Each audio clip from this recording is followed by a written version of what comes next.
l'indépendance. En 40 ans après, le Congo reste une référence. Qui a cédé son fauteuil?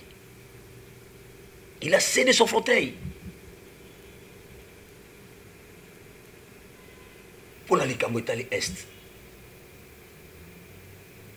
Il était le président de l'Assemblée nationale. En son ici, Mboka Moko Boy continue Mboka Nabiso, sans qu'il y ait président de l'Assemblée nationale à Yeba. A Télémela Kiamo. Et depuis ce jour, le monsieur est devenu opposant. Tilelo, les Congolais, le monsieur a comme opposant. Il y a ex-président. Je parle de la personne de M. Vital Kamerhe. Aujourd'hui, le 8 avril, ça fait une année depuis que à Kangamaki, Ntoyebi, comment justice en Mboka Nabiso et Sambisaki, Nandengi ba kondanaki.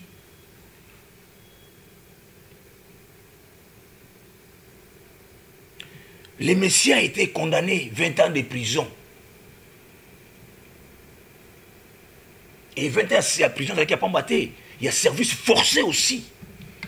Par rapport à détournement.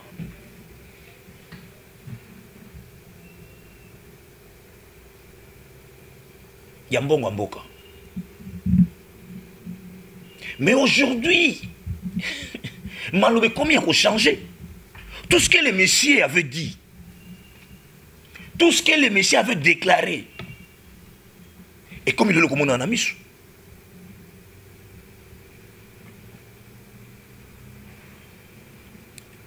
Moi aussi, je dirais comme mon frère Israël à Lobaki.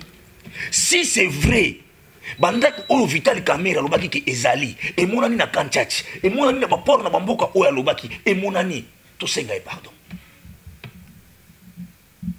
Mon tout nyon soit bien Vital Moïbi. Mais lelo oyo biloko wana nyonso za komonana. Biloko nyonso oyo Vital Kamerhe alobaki. Eza na port boy, monsieur Zobeba.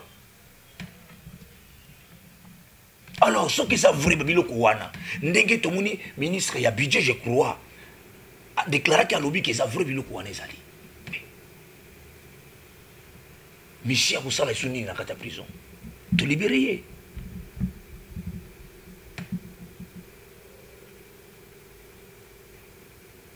Voilà, comme je disais, l'élo, et ça dit une année depuis que le monsieur Vital Kamerhe, comme Bana INC Bazobengaye, monsieur l'innocent, a couché l'élo, une année, le 8 avril, yango, INC Mubima Basanganaki, pour na sala, voilà, ils ont CP là, une année, ngana tunaki mutasana prison bo kan abité to ko sepela parce que nzamba lobi na circonstance nyo to komisa ye ayebi o nzamba ko bongisa pona yesima tozalaki tomonaki to bayi koloba na monoko te pamba te o izali et télévision ce que ba image ezalaka yango na ko senga na réalisation balakisa biso comment ambiance o ilekaki et puis déclaration ya secrétaire général ya INC Tolanda Nabulayi.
Ezali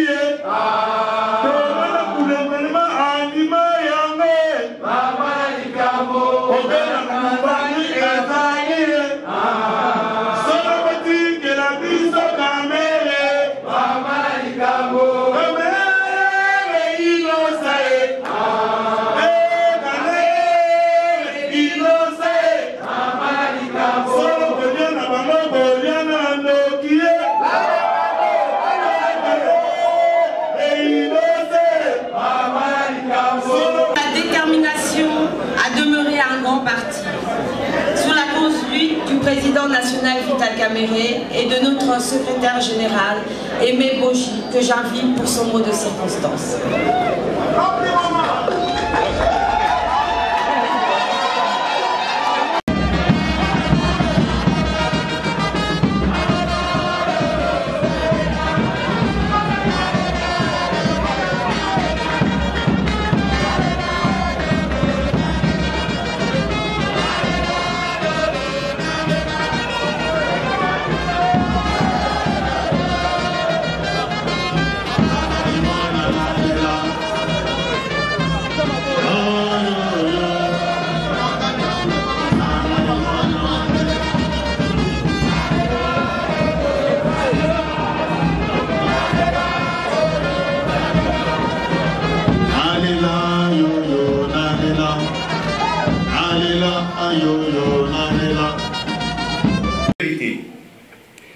Aujourd'hui, le 8 avril 2021, il y a exactement 365 jours depuis que notre président national, l'honorable Vital Kamerhe, manque à sa famille biologique, dont certains membres sont ici présents, et d'autres qui n'ont pas pu se joindre à nous ce jour. Je pense de manière particulière à sa maman, Maman Coco Mwankingi, et à sa tendre épouse, Maman Amida Mwangaza, qui depuis son arrestation est devenue sa co-détenue de fait. Bien entendu, il manque également à nous, sa famille politique, mais aussi aux milliers de compatriotes qui ont toujours cru en lui. La date du 8 avril nous rappellera à jamais les conditions choquantes dans lesquelles a été arrêté notre président national et le calvaire que lui et nous traversons depuis. Mes chers camarades, avant toute chose, permettez-moi de vous transmettre les chaleureuses salutations de notre président national, l'honorable Vital Kamerhe.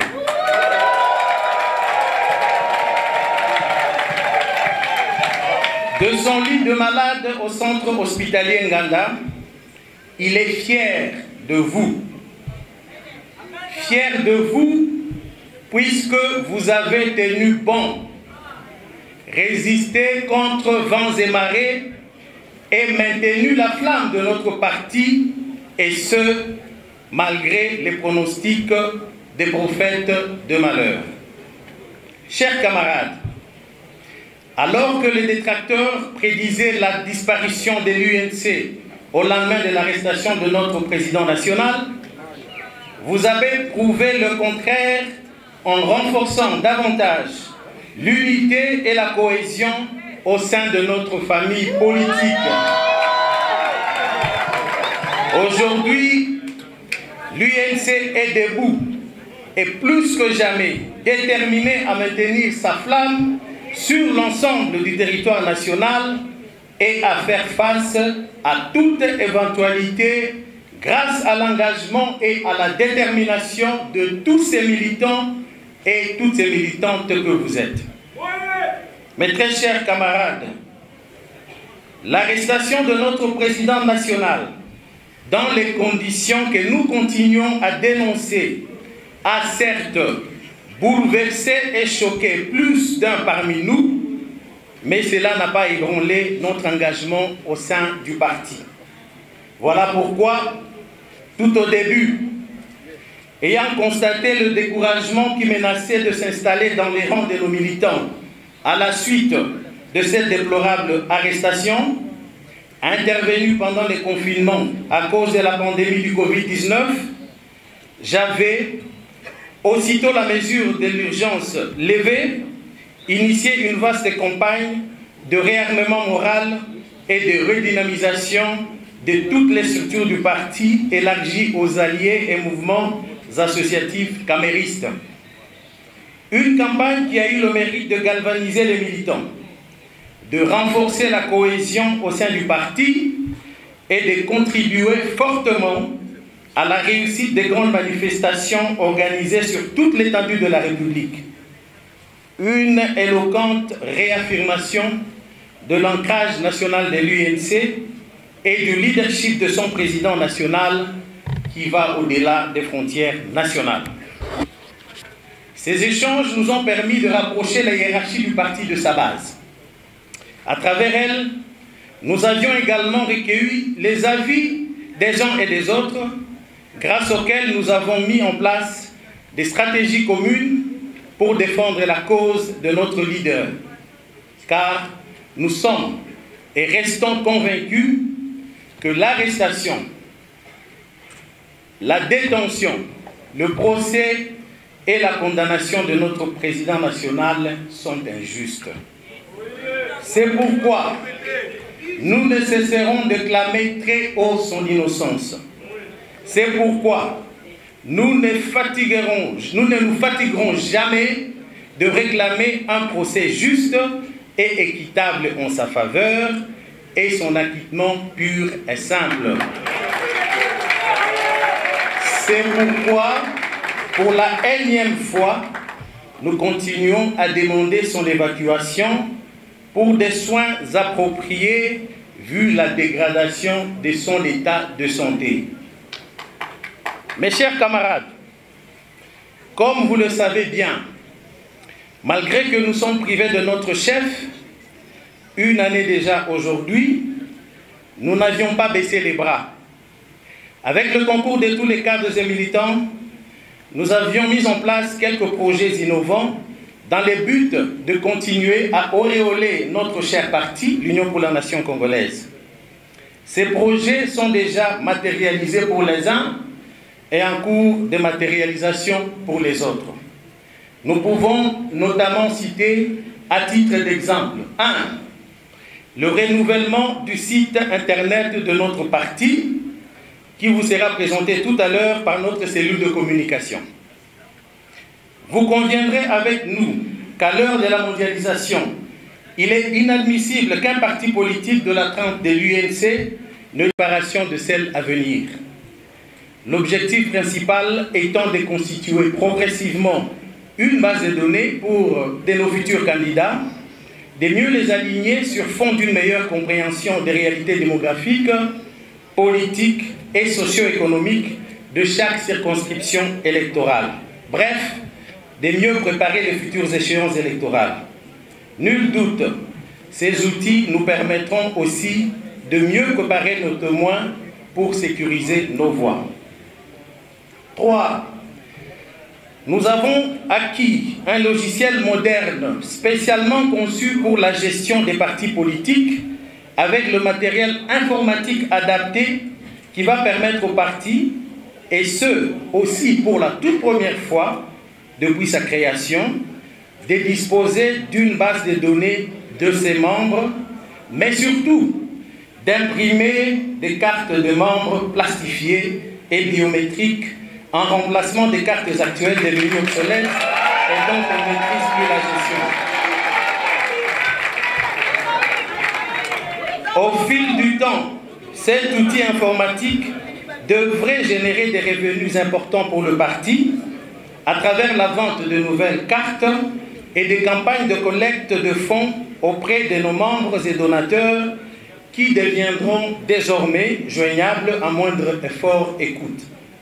Aussi, ce même outil devrait permettre, entre autres, d'améliorer la participation de nos membres aux activités du parti grâce à des plateformes virtuelles interactives. Vous conviendrez avec nous que ces innovations permettront d'améliorer notre performance aux prochaines élections. Chers camarades, en ce qui concerne la journée d'aujourd'hui, nombreux parmi nous se posent la question de savoir pourquoi nous avons choisi de lancer la campagne 1 $ pour mon parti en cette date. D'autres auraient souhaité, en lieu et place, la tenue des activités traditionnelles telles des marches pacifiques, des matinées politiques, des points de presse et j'en passe.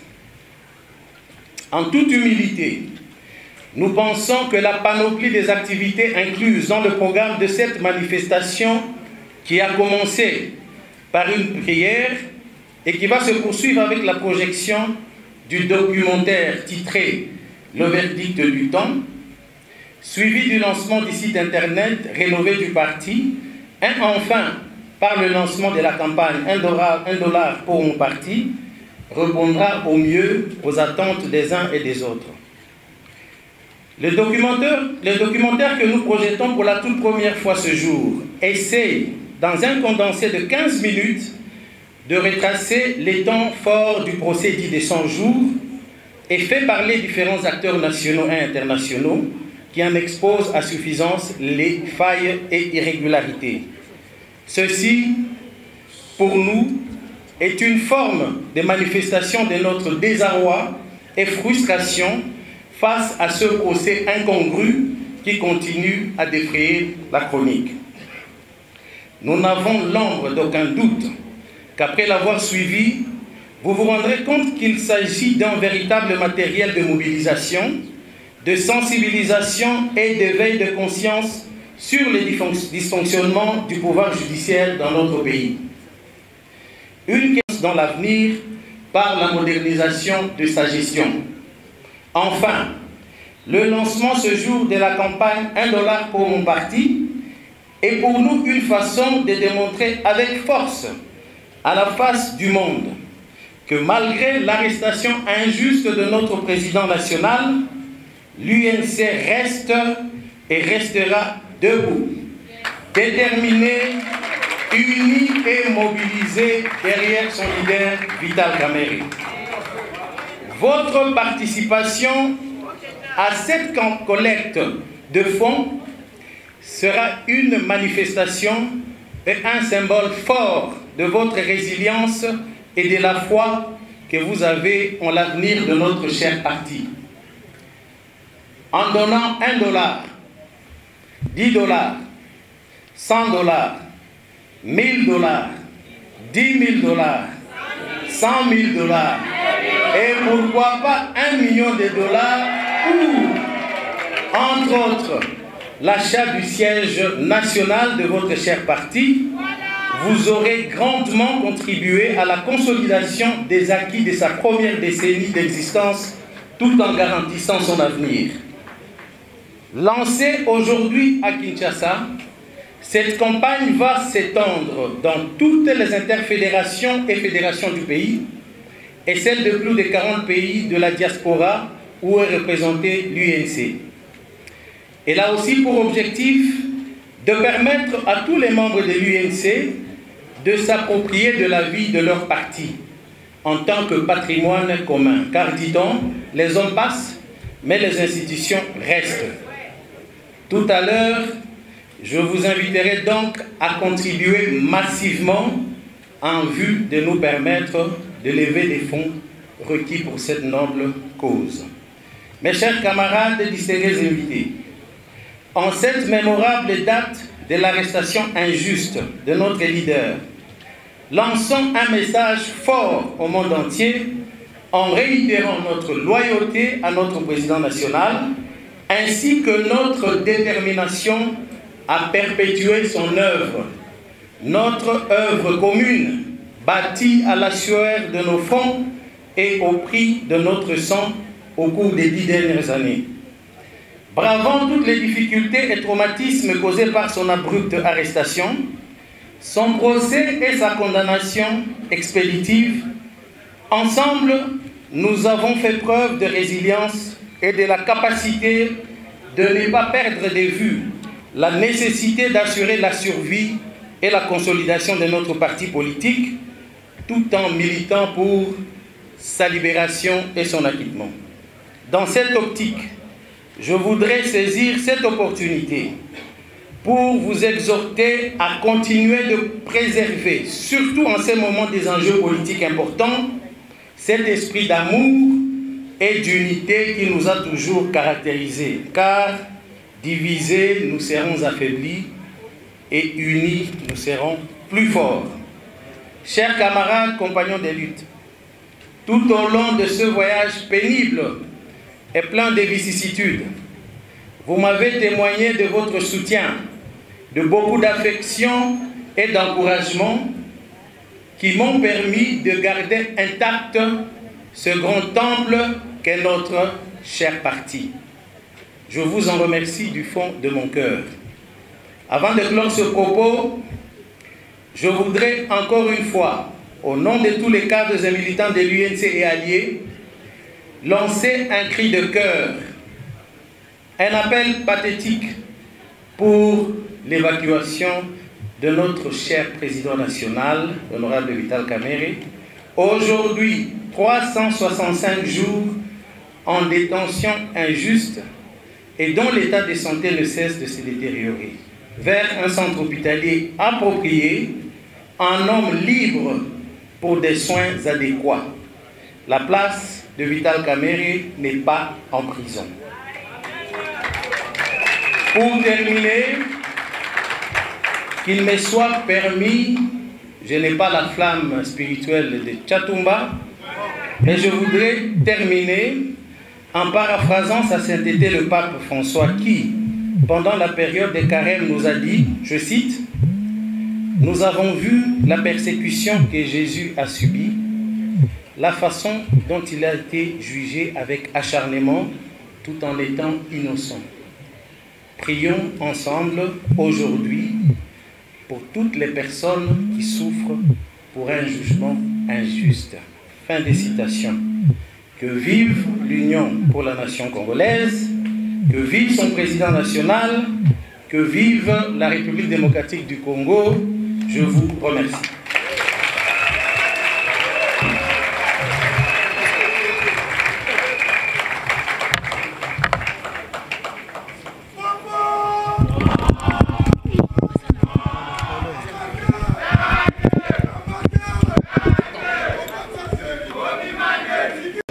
Vous aurez votre point de vue qui est de loin celui des détracteurs de notre pays. Donc, je vous souhaite bonne évasion.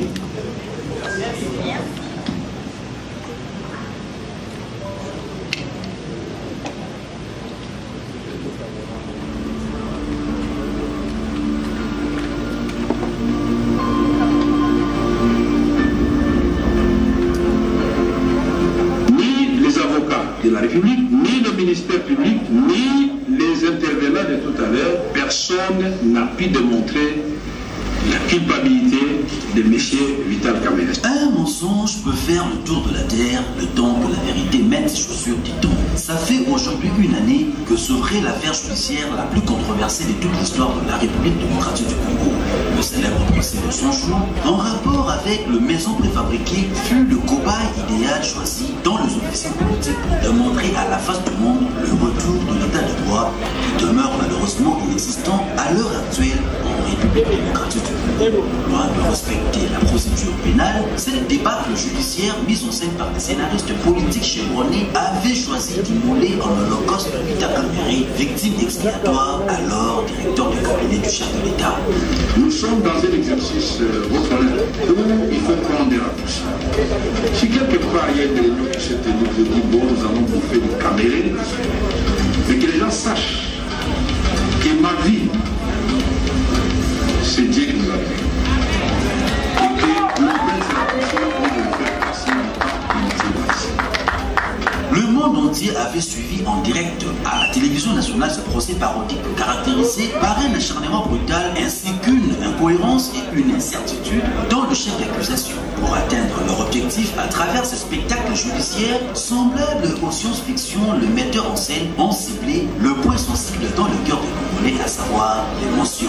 Sans aucune démonstration quelconque que le secret était affirmé, toutes les accusations ont été taillées sur mesure pour susciter la colère, la haine et le mépris dans le cœur des Congolais. En jouant sur l'émotion, l'accusation a dès le départ déformé dans la tête des Congolais l'image de l'accusé Vital Kamerhe pour les livrer à la vindicte populaire et faire ainsi le lit du verdict préétabli. Le tabloïd et les réseaux sociaux ont fait le reste du travail. Tel un axiome allant de sommes astronomiques dites détournées aux acquisitions immobilières pharaoniques, rien n'a pu être démontré au cours du procès. Tout semblait provenir de l'imaginaire de l'accusation pour venir au secours du verdict préalablement établi. Je ne suis pas choqué du tout.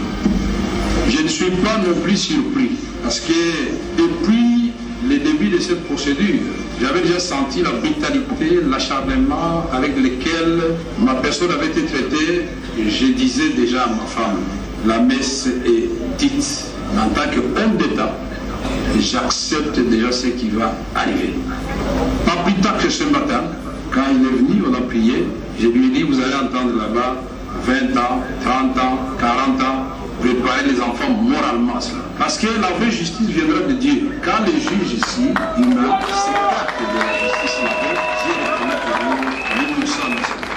Est-il admissible en procédure pénale que le tribunal puisse mener l'instruction d'une cause sur base de pièces retenues par une des parties opposées? Non, mais cette pièce n'est pas dessus. Non, il n'y a pas que ça, il y a pas d'autres pièces qui l'ont produite.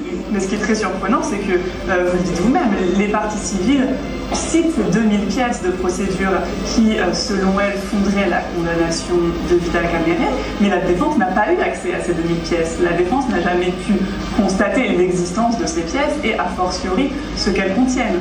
Le temps est le tribunal qui rend le verdict le plus incontestable, dit-on. Aujourd'hui, 365 jours plus tard, l'émotion a laissé la place à la raison. Les non-dits ont été dits, le non-vu ont été vus. On se pose donc toujours la question de savoir pourquoi les détenus, quant à eux, sont restés détenus. Suite préfabriqués au niveau de Kantchachi, qui sont quand même, il faut reconnaître, sous la menace de pluie qui reviennent. Il faudra qu'on viabilise les sites, il faudra effectuer urgemment certains travaux. Et le collègue a rappelé qu'il y a d'autres maisons qui sont dans les conteneurs ici au pays et dans des ports à l'étranger, notamment en Angola et en Tanzanie. Une commission d'experts sera mise en place pour passer partout où se trouvent ces maisons et évaluer la situation, venir faire rapport pour que le gouvernement décide de la poursuite effective de ces travaux. Le temps est maire de la vérité. Il n'y a pas que le gouvernement congolais qui a reconnu, après investigation, l'existence des maisons au Kantchachi et à Mbuji-Mayi, ainsi que celle de plusieurs conteneurs à Lobito et à Dar es Salaam. Kasi mikolo pusani ya baseme de mutukoleka. Gouvernement est occupé solide. Avec courage, à koyebisa biso que bandako Vital Kamerhe bandako sambela, wa bandako lobaki bandako zana Dar es Salaam zana Lobito finalement bandako wana et monani. Il faut donc s'attendre le lobby l'État soit courage à Vital Kamerhe pardon parce que bandako wa bandako sambela.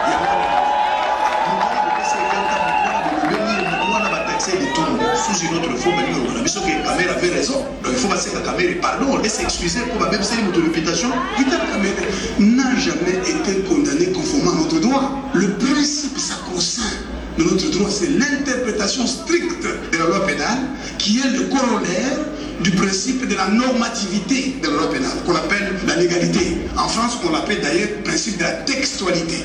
Il n'y a pas d'infraction sans texte. On a le droit de principe de la légalité. Il dit que va interpréter strictement pour ne pas condamner pour détournement des deniers publics. Il faut que ces deniers aient été entre ses mains. Et les mains là, ce n'est pas mains virtuelles, c'est les mains physiques. Juge Wana, composition à les condamner du Kamerhe. Il a été jugé. Il a été jugé des sources à droit. Na Congo. La jurisprudence n'est pas source de droit applicable. C'est une source de l'interprétation du droit. Quand on veut appliquer, on peut dire source d'interprétation et de l'application du droit. Mais ce n'est pas une source du droit applicable. Les sources du droit applicable, c'est les traités internationaux, du droit ratifié, le traité international ratifié, la loi, l'acte réglementaire conforme à la loi, l'édit dans certains cas, et la coutume. Alors donc, c'est en violation de ces principes qu'on a condamné Kamerhe. Plusieurs autres enquêtes médiatiques et diplomatiques ont apporté beaucoup d'éléments nouveaux qui contredisent la thèse de l'accusation. Mais de passage à Mbuji-Mayi, je suis allé voir le gouverneur, j'ai posé quand même la question par rapport à Bakamanda. Le gouverneur m'a indiqué, il m'a orienté que dès que et sous son impulsion, je suis allé voir ces maisons-là. Effectivement, au moment où l'image je suis arrivé même à Lobito et à à Monédite, parce que ma mère est de Monédite. Je suis arrivé à Monédite, après que la famille, mais ma campagne, je n'ai pas cru à ce que j'ai dit. Je suis allé, j'ai vérifié encore. Et j'ai trouvé des conteneurs dans ma belle. S'il vous plaît, dans ma belle. Je dois demander pardon à Jamal, parce que la douleur, Jamal dit ça dans la monnaie. Ces propos du journaliste d'investigation Israël Moutou sont vérifiables à travers ces deux correspondances de la justice tanzanienne et angolaise du mois d'août et septembre 2020 qui reconnaissent l'entreposage de plusieurs conteneurs des maisons préfabriquées en destination de la République démocratique du Congo, respectivement dans le port de Dar es Salaam en Tanzanie et celui de Lobito en Angola, comme l'a toujours clamé Sami Jamal.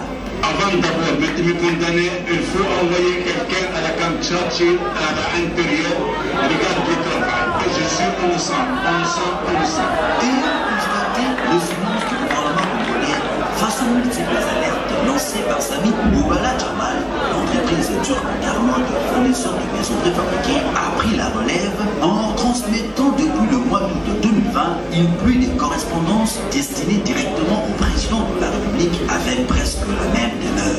Elle a même déjà menacé de saisir la Cour internationale pour exiger la compensation pouvant couvrir sa perte financière due à l'achat de matières premières en rapport avec la commande de 3000 maisons non encore payées à ce jour. Il n'y a pas que l'entreprise Carnot de SRL qui voudrait recourir à l'arbitrage international. Les collectifs d'avocats et Sami Jamal ont alerté depuis le 2 février 2021 le Conseil international des droits de l'homme et d'autre part, le bâtonnier Pierre-Olivier Sur, avocat français de Vita Caméré, a déjà saisi les Nations Unies. Quelle est l'utilité ou l'importance en plein procès de la saisine du tribunal de Genève sur la détention irrégulière de Vita Caméré? Nous considérons que la procédure actuellement menée contre Vital Caméré ne respecte pas les règles internationales de ce qu'on appelle un procès équitable. Et par conséquent, nous avons décidé de saisir une instance internationale pour qu'il y ait un œil extérieur et au plus haut pour examiner cette procédure et en dénoncer les dysfonctionnements, en particulier concernant les libertés publiques, c'est-à-dire la détention arbitraire de M. Vital Caméré. Pendant ce temps, la santé de Vita Caméré et Sami Jamal s'est dégradée. Les deux hommes naviguent désormais entre la vie et la mort sans aucune attention de la part des autorités politiques et judiciaires, en violation totale du principe de la sacralité de la vie garantie par la Constitution. Vital Caméré a été transféré hors de la prison centrale de Makala pour raison de santé. Condamné à 20 ans de prison dans ce procès retentissant, l'ancien directeur de cabinet du président Félix Tshisekedi serait depuis le 23 août dernier soigné pour des complications respiratoires et une cardiopathie. Son état de santé est inconciliable avec le milieu carcéral. Vital Caméré, qui est actuellement soigné au centre hospitalier Nganda, a reçu pour la première fois la visite d'un membre du gouvernement qui a été catégorique au sujet de la santé de ce dernier. La situation de M. Caméré est très préoccupante. Ça a attiré beaucoup notre attention, voir si cette information était correcte. Elle devrait, nous devons le voir. M. Caméré, mais il est dans une situation pas très confortable. Donc il est sérieusement malade. Ça nécessite qu'il puisse avoir des choses appropriées pour que sa situation s'améliore. Et sinon, ça risque d'être une catastrophe. Nous allons devoir étudier avec les services pour voir dans la mesure du possible qu'est-ce que nous pouvons opérer comme choix par rapport à une officier qui peut le prendre suffisamment en charge. Et s'il y aura peut-être nécessité de le faire évacuer, on n'hésitera pas compte tenu de son état de santé. Victime de plusieurs malaises alors qu'il était en cellule à la prison centrale de Makala, Vital Caméré a été admis le 23 août au centre hospitalier Nganda. Depuis lors, l'appel de l'Union pour la nation congolaise, UNC, en vue d'une évacuation de son président national à l'étranger pour des soins appropriés est resté sans réponse. Aucune mission gouvernementale a été envoyée pour rapatrier les conteneurs bloqués à l'étranger. Les chantiers du camp Tchatchi et de Mouchmaï ont été abandonnés, laissant plusieurs matériels à ciel ouvert sous les intempéries et mettant au chômage beaucoup de Congolais. Vous allez à Walelo, on a compris comment on caca. Va bimisa, mon conseiller Vital Caméré, la prison à Makala, de Monique Bazouz.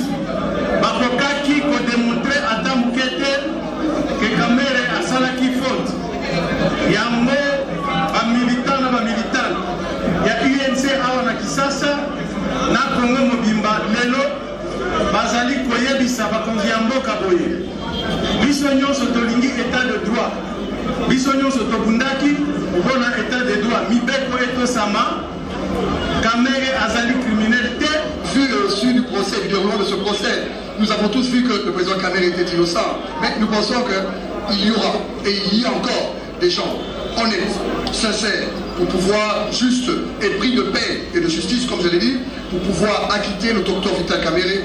Nous nous sommes tous mobilisés pour manifester notre soutien indéfectible à notre président national, qui est le directeur de cabinet du président de la République. Mais le message qu'il faudra retenir, c'est que nous sommes ici pour dire de manière claire que ce procès est un procès politique et il faudrait que nous puissions faire très attention. Nous demandons au chef de l'État d'ouvrir un œil et le bon, et que ce deuxième degré, le procès qui vient de commencer aujourd'hui, soit pour nous une occasion de revoir encore une fois notre président national en liberté. Clara Gérard Rodriguez, bonjour. Bonjour. Sans surprise, l'audience du 20 juin a confirmé les charges retenues contre Vital Kamere, à savoir détournement de fonds, condamné à 20 ans de travaux forcés. Comptez-vous faire appel de cette décision? Absolument, et un appel a d'ailleurs déjà été inscrit auprès de la Cour d'appel de Kinshasa par nos confrères sur place dès le jour même, le jour de la condamnation. Et nous espérons que les juges d'appel sauront traiter cette affaire avec la détermination qu'elle mérite.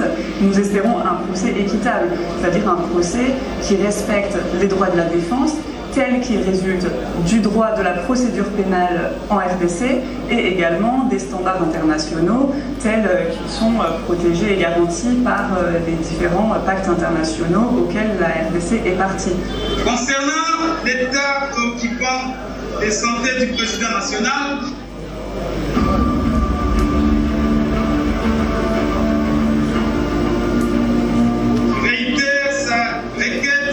son évacuation rapide, qui ne pose plus de problèmes selon les informations à notre possession. Que ce procès est un procès politique et il faudrait que nous puissions faire très attention. Nous demandons au chef de l'État la détermination qu'elle mérite.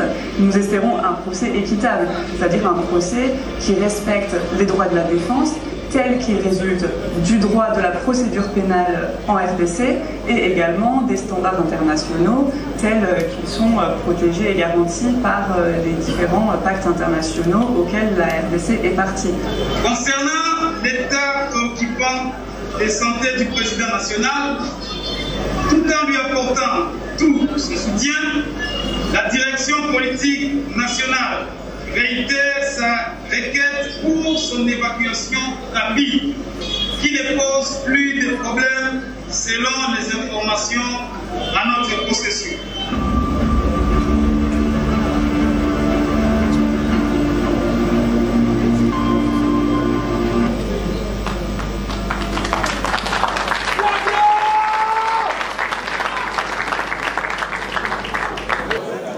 Donc, je voulais tout simplement dire encore une fois, merci à tout le monde, à tous les agents de sécurité, le protocole. Je crois que c'était une journée réussie et je voudrais vous demander de vous applaudir vous-même ici. Et nous allons faire une promesse à notre président national. À l'issue de cette campagne, nous allons doter son parti d'un siège. Moi, j'ai la foi que ça sera réalisé. Ça sera le plus beau cadeau que nous pouvons lui offrir après tant de sacrifices et de souffrances pour nous faire arriver là où nous sommes aujourd'hui, ayant commencé comme un parti d'opposition il y a plus de 10 ans. Donc merci encore une fois à vous tous et à bientôt. La campagne continue. À Goma, on va faire la projection à Bukavu, à Lubumbashi, dans toutes les grandes villes, et ils vont organiser des séances similaires et nous faire parvenir leurs résultats. Donc ça, ce n'est que le début. Bonne soirée à vous tous et merci. Merci beaucoup.